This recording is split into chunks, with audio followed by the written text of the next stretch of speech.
Welcome, everyone. Tom and Tracy Hazard here, our weekly client-only coaching call, this portion being streamed live on social media for anybody. We're going to record an episode of our podcast live here in a moment, but then we're going to go off of live. And for those of you that don't know, we do Q&A with our customers who are attending live in Zoom. But we have something we need to announce and let people know about before we record this episode. Right, Tracy? Yesterday, we had our inaugural Podcast AI Lab session, and it was really popular. We had a lot of attendees, and it was a great first step. Tracy, why don't you share a little bit about that? Yeah, I decided to call it an AI lab because we're going to experiment. Because things are changing so fast in the AI world. And how does this apply to my podcast? How does this apply to my business? How does this apply to what I want to do every day in my world? It might be that you are trying to figure out how to incorporate AI into your business, into your process flow, into something that you want to do in your company. And here's the thing, you can sub that out, or you can experiment and get some ideas on the new opportunities that might be in front of you. So this is not for the high tech, look, I am not an expert in, coding AI or anything like that. What we're doing is we're just experimenting with some conceptual things in AI that I think are going to be useful to you in the content world, in the marketing world, podcast world, of course, but we've got book authors and musicians and video editors and all kinds of people in that group. And we're experimenting with different things along the way. So we just started, we had our first session, and all we really did was go into ChatGPT and Google Bard. But I think there was a really big aha, Tom. What was the big aha you said to me afterwards about the two?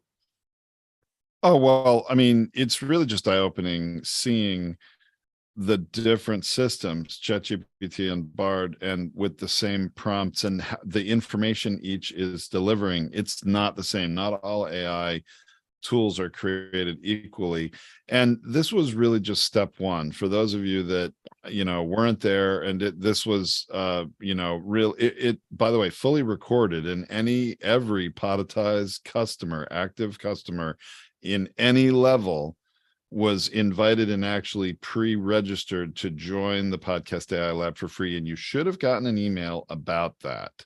But either way, if you pop out to the event portal where you access this call, you should see it under the recordings tab. You can go to the recordings tab and you can get the recording from it. So you should absolutely be able to access it. If you have any trouble, reach out to our help team and we'll make sure that we record a video, show you how to do it. We'll get you into it and we'll make sure you can. But what I think is really important, and this is the conceptual thing, is how do I know if I'm using the right tool? And tools are changing so quickly that what might be the right tool today and you standardize on might not be the right tool tomorrow. And so that's really what we're going to explore. And so it's a two-parter where we go over a concept, you experiment for a week, and then we follow up in the lab next week. And so next Tuesday at 4 p.m. Pacific time, we're going to be going over what did you find? Where did you run into trouble? How can we do this differently? What might be a different way to ask a question and prompt it? And we're going to go over that. I think it's a lot of fun. And I'm so glad I get to experiment with a group, because it's one thing for me to do these things behind the scenes. And I've been testing it out for, we've been testing out AI for about 2.5 years in terms of AI total, but about 6 months total, I have been testing it out actively to try to figure out what you all want. And now you just tell me what you want and we can experiment with that. So Elizabeth Bachman, who is just a fantastic podcaster and great author, she wants to do something. She wants to create AI images. And I didn't know she'd be interested in doing AI images for her PowerPoint stage presentations, but she teaches speaking and she hates PowerPoint presentations. And if she could speed it up, to find images, really. Yeah, it's too much work. And so, so we can make that easier for her. So we'll figure it out. So this is going to get very advanced, and it's really, like Tracy said, it started with some basics for those that aren't, familiar with AI, but really this is going to get into advanced applications of how best to use AI in your business. And one thing we went over, Tracy's got so many different tools, tactics, tips, and things to at least fill a year worth of Tuesdays of content. So this is going to be something we're doing every Tuesday, at least for a year. And if it's still, as popular, we'll continue it. But check out that first recording and then plan to come out next Tuesday. All of you are invited. So thank you for that. All right. Little bit of an important announcement. And now we'll get on to today's topic for podcasting and then Q&A after that. For those of you watching us for the first time, we're recording live our podcast episode creation. And for us personally, this is the one way that Tom and I can guarantee we're not going to miss our production schedule for our podcast publishing, right? Because we're going to show up here live for all of you. And so it's a way to make sure that we're consistent and constant with our content. And that is how we do it here.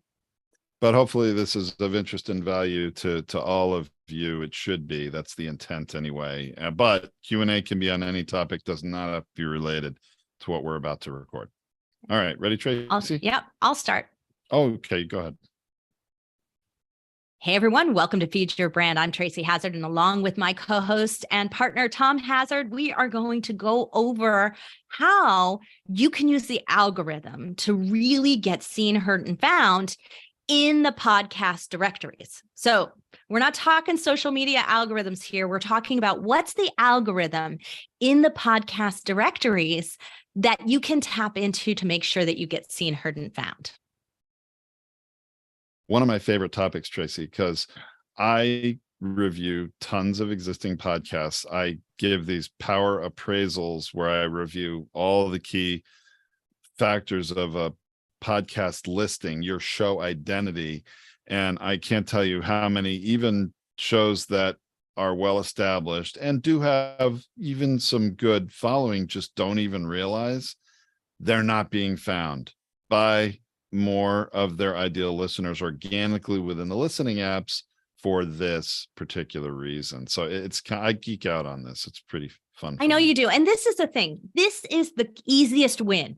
I was just recording a podcast episode for as a guest on a show, and I think he never expected me to say this particular thing.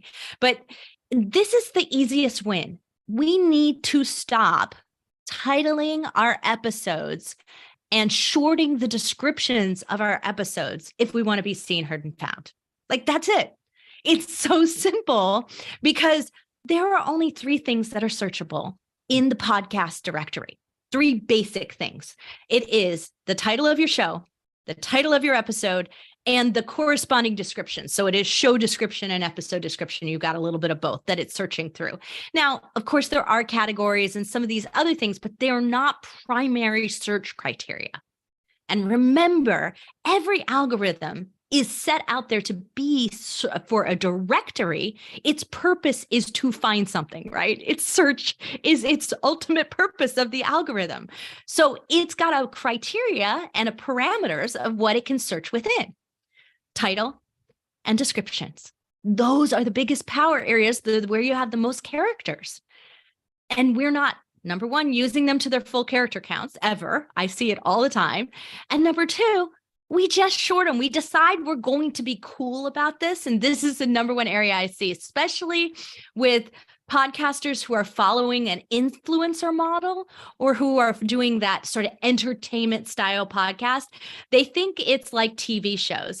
And Tom, we talked about this the other day. It's like all the Friends episodes are labeled the one where. Oh, the one with, or the one where Rachel does this. So the one, yeah, they all, and you know what, if you ever look on your, whatever service you might look at to watch them and you see a bunch of episodes, they're all truncated after the one with. Yeah. Right. But the reality is that's exactly what somebody's searching on, right? I want to watch the Friends episode where, where Joey did something stupid, right? Like, whatever it is that you're looking for. And if that's in the title, then it's searchable. But most episodes of most TV shows and of most podcasts, because they follow that serial entertainment model, are like cool, catchy 1-word, 3-word phrases. Like they think it's cool to just go like, smart podcasting. Like that tells you anything about what we're talking about today. It doesn't talk about algorithm. It doesn't talk about searching, getting found, right?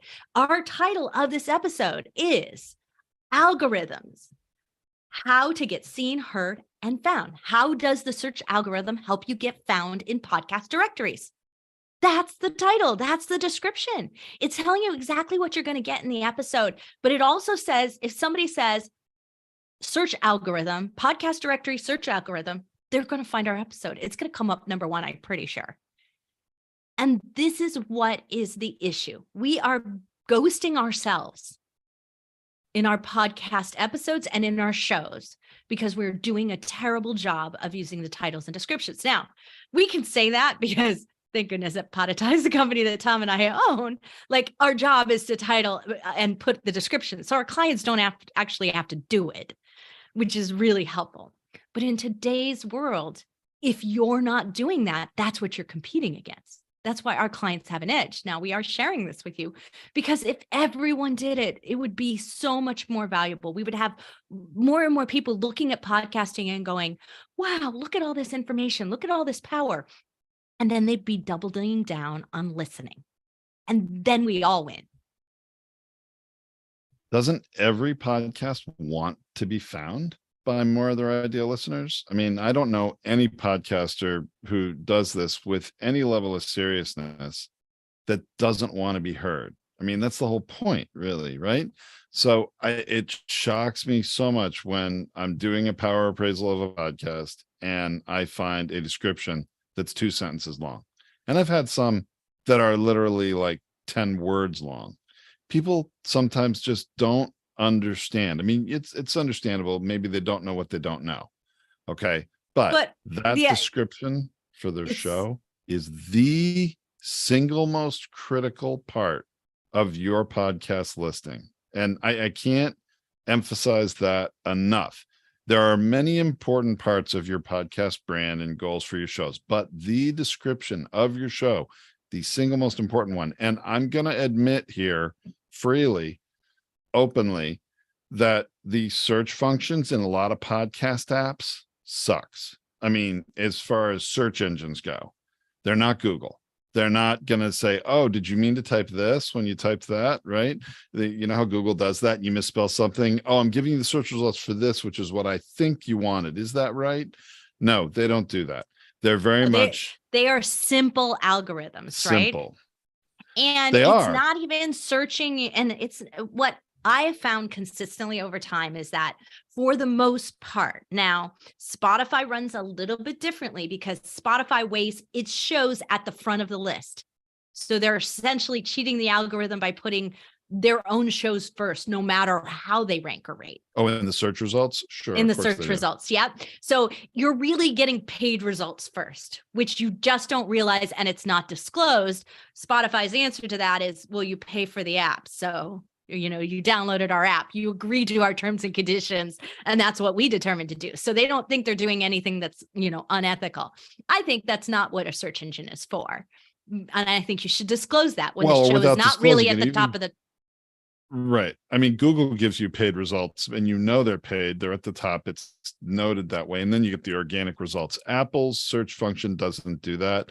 They only kind of paid things that are featured if you're browsing through categories or top podcasts. But when you are searching, you're getting a legitimate organic search result. And here's the big tip, folks.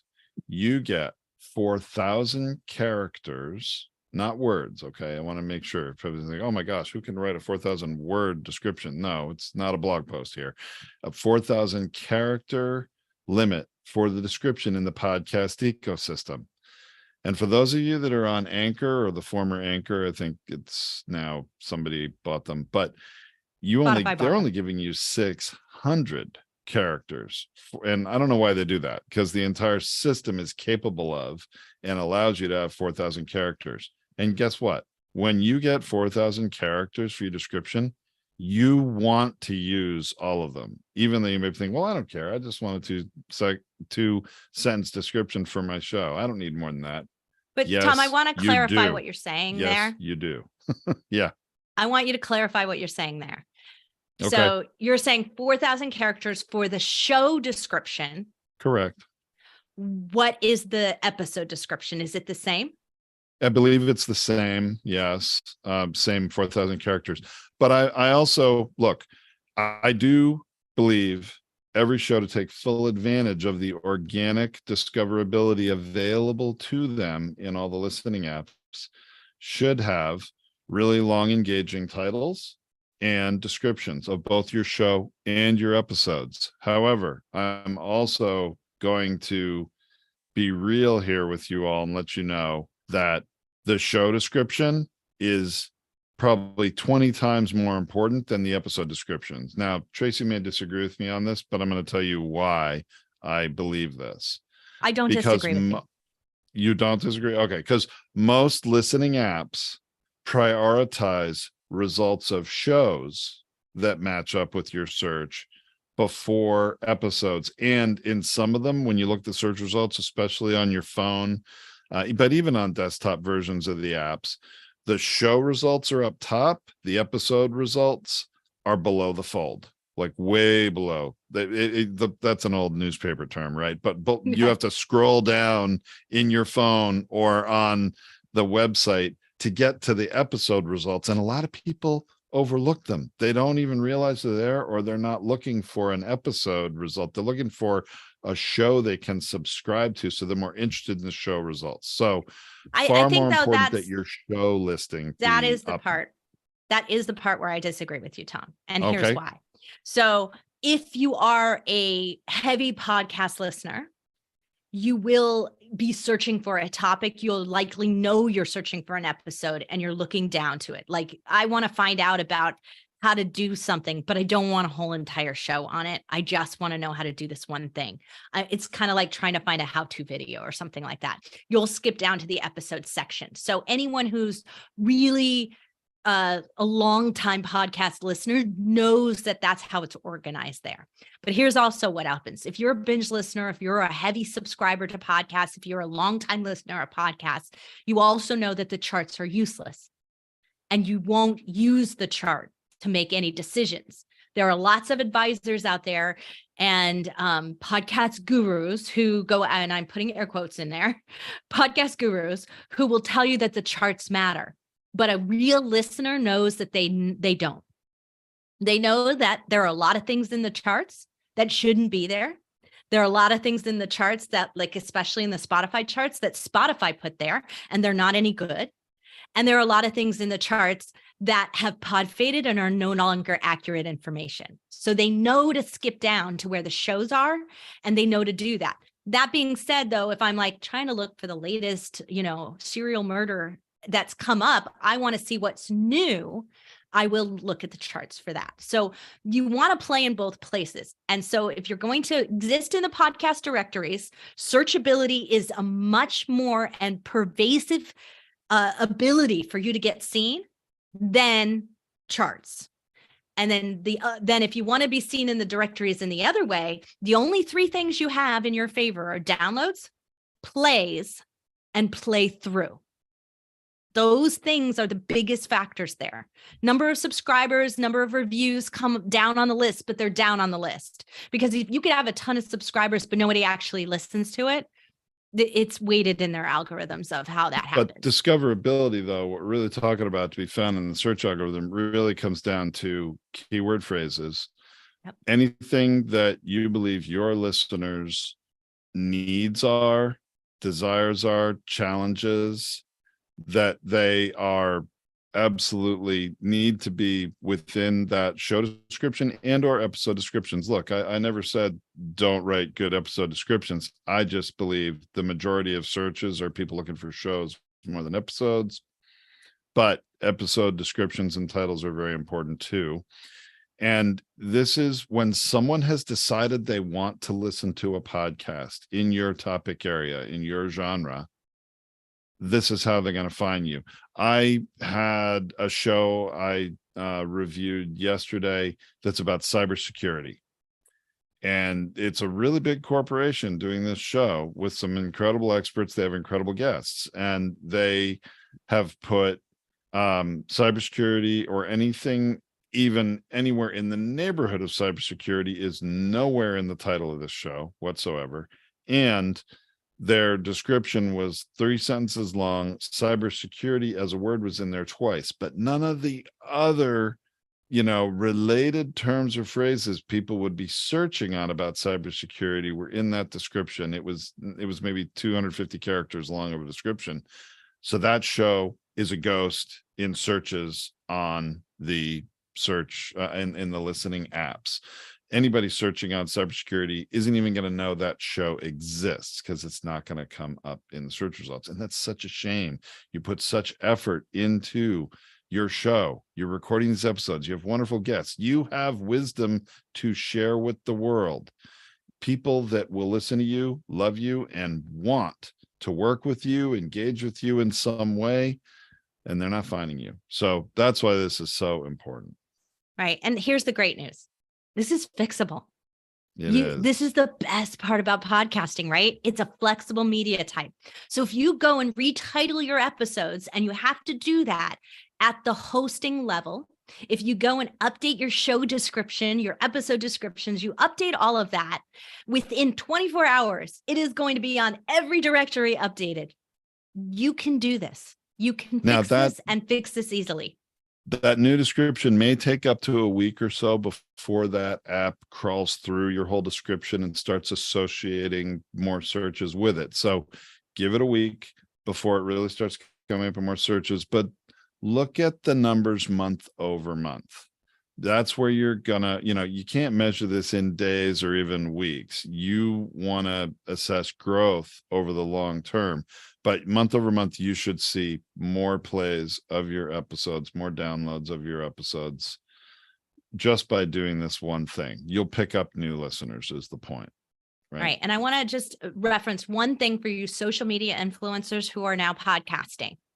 For you social media influencers who are now podcasting, who are used to these short little descriptions with hashtags and all kinds of stuff, do not do that in your descriptions. It doesn't work. It's not searchable. There's no hashtag library. It just doesn't do you any good. In fact, a lot of real podcast listeners look at that and go, they're not serious podcasters. They're social media who are just like dabbling in podcasting. There's a lot of skepticism about that crossover.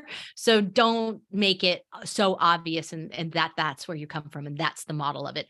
It is the number one reason why we see 250 words or less, because they copy and paste their description from their YouTube channel. And which is silly because your YouTube channel actually has more characters too. That's true. I mean, look, nothing wrong with YouTube. About half of podcasters, at least in our experience, are putting out their shows as videos on YouTube, and you absolutely should. And there's a whole nother audience there and a lot of other value there. But really what we're talking about today mostly is just unique to the podcast listening apps. And there are lots of other ways your show will be found through Google searches and other things that happen too. And those are better search engines, but those are things we've talked about in other episodes and we'll continue to talk about, in other episodes about, maximizing your podcast, getting absolutely the greatest exposure out of every episode. It goes far beyond the listening apps. And if you have not heard us talk about that, then you can go check it out and search on those topics at podetize.com in the Feed Your Brand area. And there's a really good search function within our blogs that you can just keyword phrase search and you'll find some of those. Yeah, absolutely. So, I mean, hey, look, I wish the podcast directories had better algorithms. I wish they were something we could hack and get them to give us boosts like Instagram or something like that. But they aren't. They're simplified algorithms. We need to understand how they work, and we need to play within that field if we want to get seen, heard, and found. It's just simply that. All right. Well, I hope I didn't overemphasize it to the point of being annoying, but this is just so important. I hope it makes sense. Go look at a lot of other podcast listings and check them out and see. You know what, Tom? Don't. Don't. Well, this is where people go wrong, because this is what I hear on the other side of this. They were like, I copied this popular podcast that was done in 2018. And in 2018, we only had 600 characters. We didn't have 4,000 to use. And so this is the problem. When you follow a popular show that is most likely built by a network, it's done wrong. Every no, I every agree. iHeart show doesn't use 4,000 characters. Every single iHeart show doesn't do it. But the Every difference Spotify is show doesn't. iHeart and Spotify as companies have much bigger marketing budgets and are spending money in different ways to raise awareness for their shows. They're not relying on organic search like And most that's why you don't independent want to follow them. podcasters are. Well, and what I was actually going to say, Tracy, is look at some other podcast listings and see how bad they are. I wasn't actually saying look at them as shining examples of what to model, because there are just so many that model are not them, optimized. please. Yeah, absolutely. Yeah, absolutely. Okay, well, I'm so glad you all are here with us. Remember, you can check us out live every single week on YouTube, on Twitter, and on LinkedIn. Facebook and LinkedIn as well. Yeah, we're in all those places at once. And then, of course, if you're a client of ours, you can come and ask questions now, because that's where we're gonna hop off and we're gonna address our questions and do group mentorship. All right. Thanks for listening, everybody. We'll see you next time. It's been Tom and Tracy Hazard on Feed Your Brand.